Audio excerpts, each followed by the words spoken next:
నీకో చట్టం నాకో చట్టం వాడికో చట్టం కాదు. పవన్ కళ్యాణ్ తప్పు చేసిన తలకై తీసేసే చట్టం.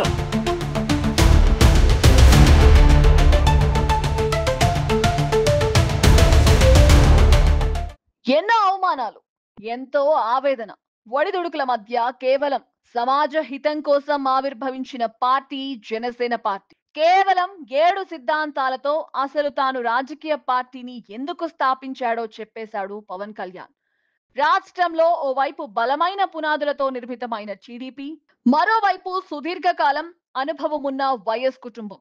అందరూ పార్టీ పెట్టడం వద్దనే చెప్పారు. కానీ పవన్ తన సంకల్పంతో ప్రజా గొంతుకగా నిలిచేందుకు జనసేన పార్టీని ఆవిర్భవించారు. అప్పటి నుండి ఇప్పటి వరకు జనసేన పార్టీకి పునాది కార్యకర్తలు మాత్రమే. ఈ మాట పవన్ అనేక సభల్లో ప్రస్తావించారు.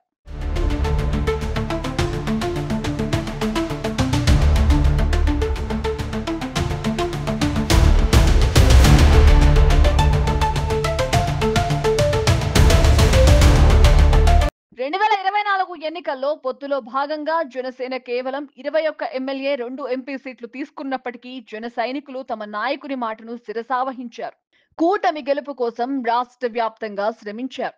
నీకో చట్టం నాకో చట్టం కాదు, పవన్ కళ్యాణ్ తప్పు చేసినా తల తీసే చట్టం తెస్తానని తమ కోసం వచ్చిన నాయకుడిని గత దశాబ్ద కాలం పైగా భుజాన మోశారు. తమ జీవితాలు నాశనమవుతున్నాయి అని తెలిసి కూడా రాజకీయ బురదని ఒంటికి పూసుకున్నారు. ఇంత చేసిన జన సైనికుడికి ప్రస్తుతం దక్కిన గౌరవమే దాడులు, అక్రమ కేసులు. వాస్తవానికి ఈ 10 ఏళ్లలో జన సైనికులపై జరిగిన దాడులు 1 కాదు, 2 కాదు. తప్పుని ప్రశ్నించిన ప్రతి జన సైనికునిపై అక్రమ కేసులు, దాడులు జరుగుతూనే వచ్చాయి. ఇటు క్షేత్రస్థాయిలో సొంత పార్టీ నేతలు, అటు ప్రత్యర్థులను ఎదుర్కొంటూ ఒక సామాన్య జన సైనికుడు చేసిన ఈ ప్రయాణం ఒక యుద్ధమే. నా మీద అక్రమంగా కేసులు నా కుటుంబం మీద నా మీద పెట్టారని నేను చేసిన వీడియోకి మన పార్టీ అధిష్టానం నుంచి స్పందన వచ్చిందండి. తక్షణమే సంబంధిత అధికారులతో మన పార్టీ పెద్దలు మాట్లాడడం జరిగింది. ఈ కేసులకు సంబంధించిన పూర్తి విషయాలు ఇప్పుడు ప్రస్తుతం మన కేంద్ర కార్యాలయం వారి దృష్టిలో, వారి పర్యవేక్షణలో ఉంది. ఈ ప్రయాణంలో నాకు అడుగడుగునా నాకు నిలబడినటువంటి నా జన సైనికులకు, అన్నదమ్ములకు, మన పార్టీ పెద్దలకు, ప్రతి ఒక్కరికి పేరు పేరున ధన్యవాదాలు, కృతజ్ఞతలు తెలియజేసుకుంటున్నాను.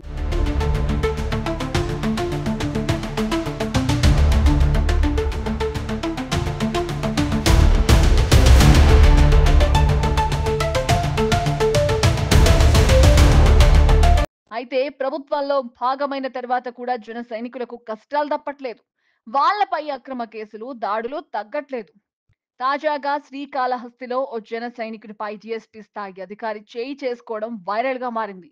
తనను రాడ్లతో కొడుతున్నారని కంప్లైంట్ ఇవ్వడానికి స్టేషన్ కి వెళ్లిన జన సైనికుణ్ణి శ్రీకాళహస్తి డీఎస్పీ కొట్టడమే కాకుండా బట్టలు విప్పించి అవమానపరిచారని బాధితుడు పెట్టిన వీడియో వైరల్ అయింది.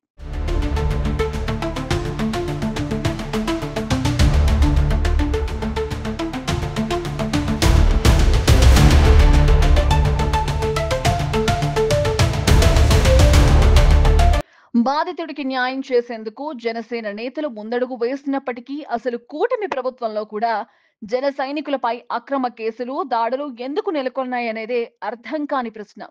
అయితే పేరుకే కూటమి, కానీ పెత్తనమంతా టీడీపీ నేతలదేనని, ఆఖరికి అధికారుల పనుల్ని కూడా టీడీపీ నేతలే చేస్తున్నారని విమర్శకులు అంటున్నారు.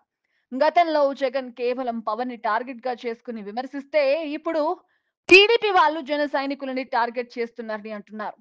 జన సైనికులను ఇబ్బందులకు గురి చేసి పార్టీ పునాదులను దెబ్బతీసే పనిలో టీడీపీ ఉందని పలు విశ్వసనీయ వర్గాలు చెప్తున్నాయి.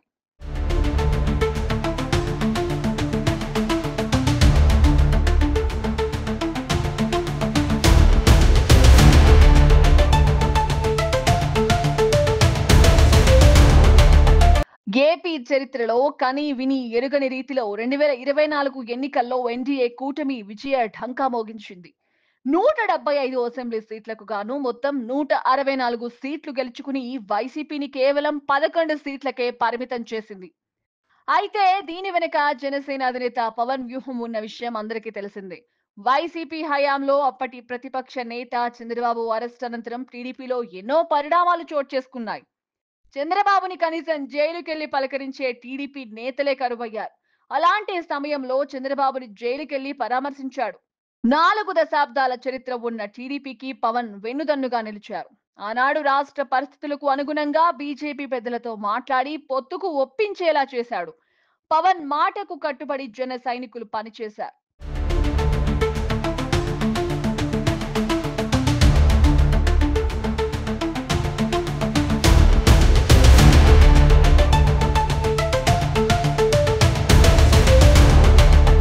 అనేక చోట్ల టీడీపీ నేతలు గెలిచేంత వరకు తమకు విలువనిచ్చి ఎన్నికల తర్వాత పట్టించుకోవడం మానేశారని జన సైనికులు వాపోతున్నారు. చిన్న చిన్న పనులు కూడా చేయించుకోలేక క్షేత్రస్థాయిలో ఇబ్బందులు పడుతున్నారు. ఈ రోజు టీడీపీ నేతలు అనుభవిస్తున్న ఈ దర్జాలు హోదాలు జన సైనికుల భిక్షని, వాళ్లను ఇబ్బందులకు గురి పెడితే భవిష్యత్తులో పర్యావసానం చాలా దారుణంగా ఉంటుందని రాజకీయ వర్గాలు హెచ్చరిస్తున్నాయి.